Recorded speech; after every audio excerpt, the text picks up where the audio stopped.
ये कहानी मयूरगढ़ में स्थित एक खंडहर की है। ये खंडहर बहुत ही भयानक है। ये खंडहर सैकड़ों वर्षों से यूं ही वीरान है। इस खंडहर के आसपास भी कोई भटकने नहीं आता है, क्योंकि प्रेत और पिशाचों का वास है।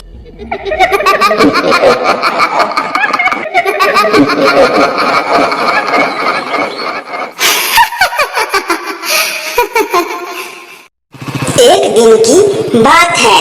रवि और विवेक शहर से जंगल के रास्ते घर लौट रहा था।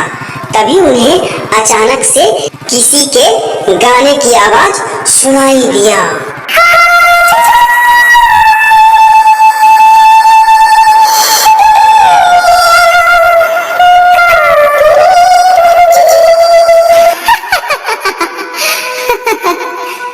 अरे विवेक भाई, तुम्हें कुछ सुनाई दे रहा है? हाँ भाई, ये कौन गीत गा रहा है इस वीरान जंगल में इतनी रात को? यहाँ तो दूर दूर तक ना कोई बस्ती है, ना ही कोई घर है, ना कोई इंसान दिख रहा है। भाई हमें बहुत डर लग रहा है। अरे भाई डरो मत, मैं हूँ ना। हमें लगता है यहाँ पे किसी का घर अवश्य है। चलो देखते हैं कौन गीत गा रहा है इतनी रात को।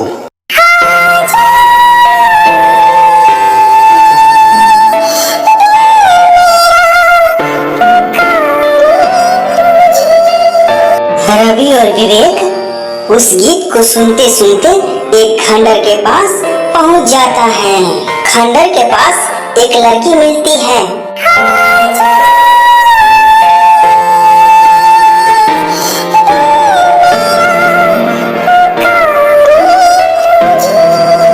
एक्सक्यूज मी, यह गाना आप गा रही थी। आप गाना बहुत अच्छी गाती हो। क्या आपका यहाँ पे घर है जो आप इतनी रात को यहाँ हो? हाँ, मेरा घर यहीं पे है।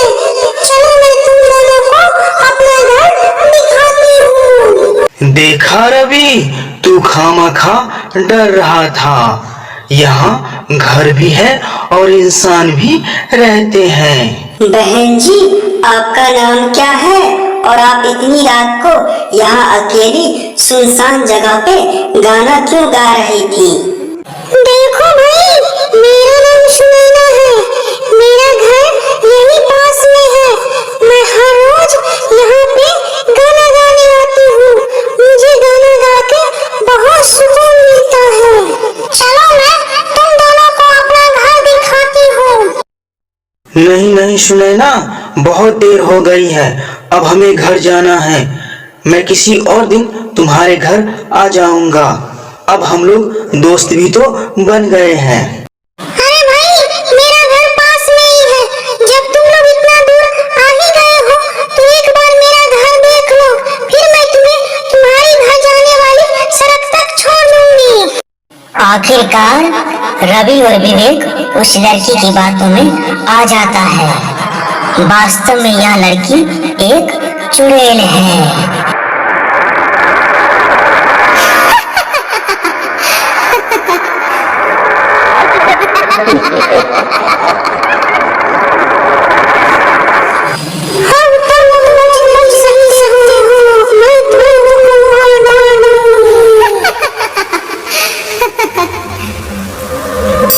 जब तक कि दोनों समझ पाते, चुड़ैल ने उन पर हमला कर दिया।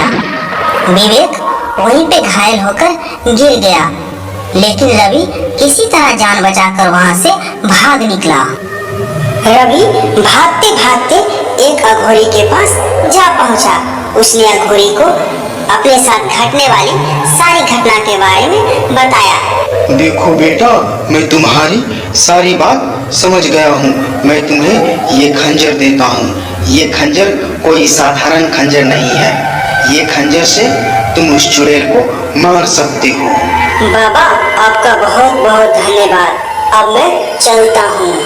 रवि यहाँ से खंजर लेकर वह उसी जगह पे गया जहाँ पर उसका दोस्त बेहोश था। तभी उधर से चुड़ैल आई। मैं सोच रही थी तुम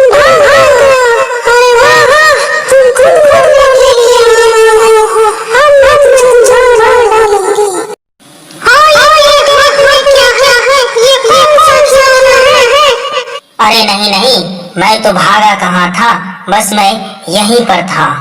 है चुड़ैल, ये खिलौना नहीं, ये तुम्हारा मौत है। इतना कहकर रवि ने उस पर वार कर दिया और चुड़ैल उसी समय जलकर राख हो गई। उसी समय विवेक को होश आ गया। फिर दोनों वहां से घर के लिए निकल पड़े।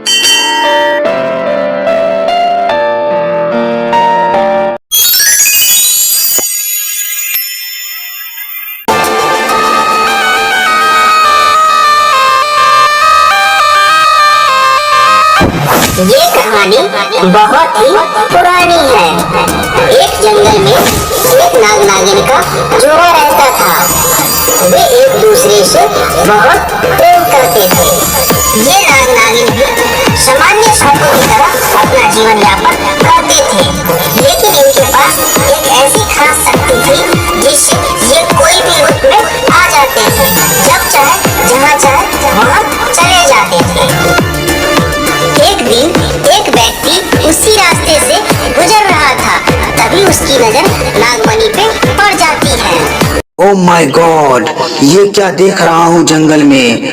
नागमणि, कितना चमकीला नागमणि है। चारों ओर लाल लाल रोशनी फैला हुआ है। हमें किसी भी हाल में ये नागमणि चाहिए।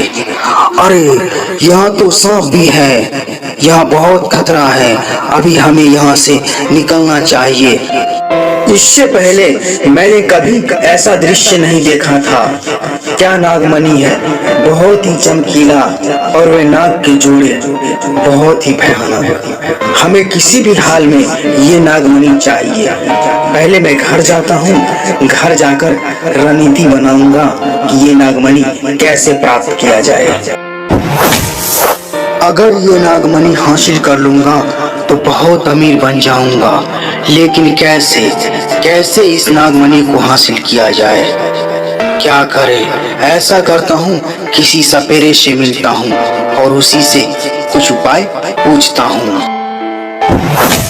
एक्सक्यूज मी सपेरा भाई, मुझे आपसे कुछ काम है, क्या आप मेरी सहायता करेंगे? तुम्हारा क्या नाम है भाई, और तुम्हें मुझ जैसे सपेरों से क्या काम है? बताओ क्या काम है? सपेरा भाई, मेरा नाम विवेक है। मैं पास के ही गांव रामपुर में रहता हूँ। मेरे गांव के पास एक बहुत ही घना जंगल है। जब मैं उस जंगल से गुजर रहा था, तभी मेरी नजर अचानक से एक नागमणि पर पड़ी। क्या बताऊं सपेरा भाई, वो मणि बहुत चमक रहा था। उससे लाल रंग की रोशनी निकल रही थी जो चारों ओर फैला हुआ था। बहुत अद्भुत लग रहा था। मैंने जब से मणि देखा है, तब से मैं किसी भी तरह उसे हासिल करने के लिए सोच रहा हूँ। उस मणि को कैसे हासिल करूँ? देखो विवेक भाई, मैं तुम्हारी सारी बातें समझ गया हूँ, लेकिन इस काम में बहुत खतरा है, जान भी जा सकती है। तुम्हें नाग नागिन को परेशान नहीं करना चाहिए। तुम इन्हें छोड़ दो, इन्हें अपना जीवन जीने दो। इनका जीवन मणि में ही है। अगर तुम मणि चुरा लोगे तो ये बहुत खतरनाक हो जाएंगे और तुम्हारी जान भी ले सकते हैं। देखो भाई, मुझे जितनी जानकारी थी मैंने तुम्हें समझा दिया है, आगे तुम्हारी मर्जी। ठीक है सपेरा जी, आपका बहुत बहुत धन्यवाद। अब मैं चलता हूँ। सपेरे के पास जाने से भी कोई फायदा नहीं, ऊपर से इस सपेरे ने हमें बहुत डरा दिया है। हमें किसी भी हाल में ये नागमणि चाहिए तो चाहिए। क्या करूं? ऐसा करता हूं, किसी दोस्त से ये सारी बातें कहता हूं। हम दोनों मिलकर कोई ना कोई उपाय निकाल लेंगे और इस नागमणि को हासिल कर लेंगे। रमेश भाई, तुम कैसे हो? मुझे तुमसे एक बहुत जरूरी बात कहनी है। विवेक, मैं ठीक हूँ। तुम्हें कौन सी जरूरी बात कहनी है, बता मुझे। भाई, अपने गांव के पास वाला जो जंगल है, उस जंगल में एक नाग नागिन का जोड़ा रहता है। उसके पास एक मणि भी है। वो मणि बहुत ही चमकीला है। उस मणि से लाल रंग की रोशनी निकलती है जो चारों ओर फैल जाती है। जब से मैंने वो मणि देखा है, मुझे उस मणि को हासिल करना है किसी भी हाल में। दोस्त, तुम्हारे पास कोई आइडिया है तो बताओ। अरे विवेक भाई, तुम सच बोल रहे हो? नागमणि होता है? मैंने तो फिल्मों में देखा है और किताबों में ही पढ़ा है। मैंने आज तक सच में नागमणि को नहीं देखा है। क्या सच में नागमणि होता है? अरे हाँ भाई, नागमणि होता है। देखो दोस्त, अगर हम लोग ये नागमणि हासिल कर लेंगे तो हमें मुंह मांगा कीमत मिलेगा। हम लोग बहुत अमीर हो जाएंगे। रमेश भाई, सुबह होते ही हम लोग जंगल में निकल जाएंगे। जहाँ नाग और नागिन रहते हैं, हम लोग वहाँ जाकर नागमणि हासिल कर लेंगे। सुबह होते ही दोनों दोस्त हाथ में बंदूक लिए जंगल के उसी ओर चल दिए जहाँ नाग नागिन रहते थे। उन्हें चलते चलते शाम हो गई, तब जाकर वे वहाँ उस जंगल के नजदीक पहुँचे जहाँ नाग नागिन रहते थे। सुनो रमेश भाई, हम लोग उस जंगल के करीब पहुंच गए हैं जहाँ पे नाग नागिन रहते हैं। अब हम लोगों को सतर्क रहना होगा, आगे बहुत खतरा है। हाँ विवेक भाई, तुम सही कह रहे हो। पता नहीं इस जंगल में कौन सा जानवर किधर से अटैक कर दे, और ये नाग नागिन भी बहुत खतरनाक है। तुम जैसा बोल रहे हो, हमें तो बहुत डर लग रहा है। अरे भाई देखो देखो, वो रहा नागमणि, और वहाँ पे दोनों सांप भी हैं। भाई सावधान रहना। अब हम लोग बंदूक से उस पे वार करेंगे। दोनों बंदूक से गोली चला देता है और नाग नागिन को घायल कर देता है। इसके बाद वे दोनों मणि उठाकर जंगल से बाहर निकल जाते हैं। देवी, तुम उन लोगों को मत छोड़ना। उन लोगों ने हम दोनों को जुदा कर दिया है। अब हम बच नहीं पाएंगे। लगता है मेरा आखिरी वक्त आ गया है।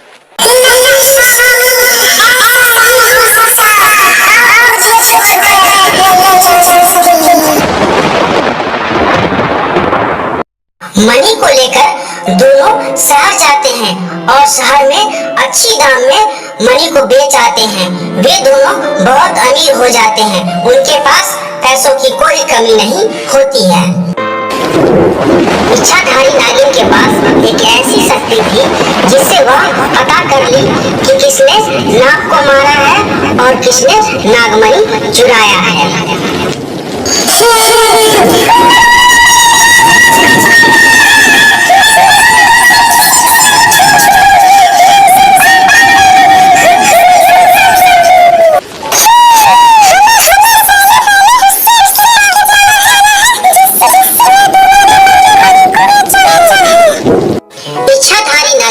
मणि की खोज में जंगल से शहर की ओर चल देती है।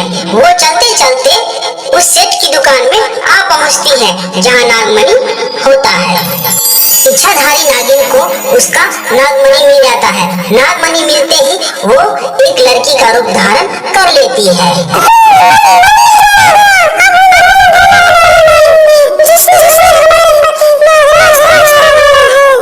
इच्छाधारी नागिन एक लड़की का रूप धारण कर लेती है, विवेक और रमेश की खोज में निकल पड़ती है।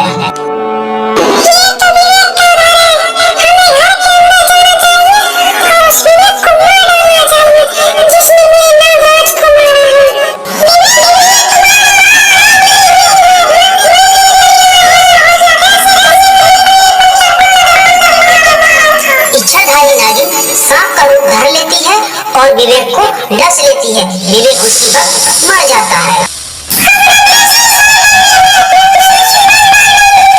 इच्छाधारी नागिन रमेश को डस लेती है और उसे भी मार डालती है। इसके बाद वो उस शहर को छोड़कर हमेशा हमेशा के लिए किसी घने जंगल में चली जाती है।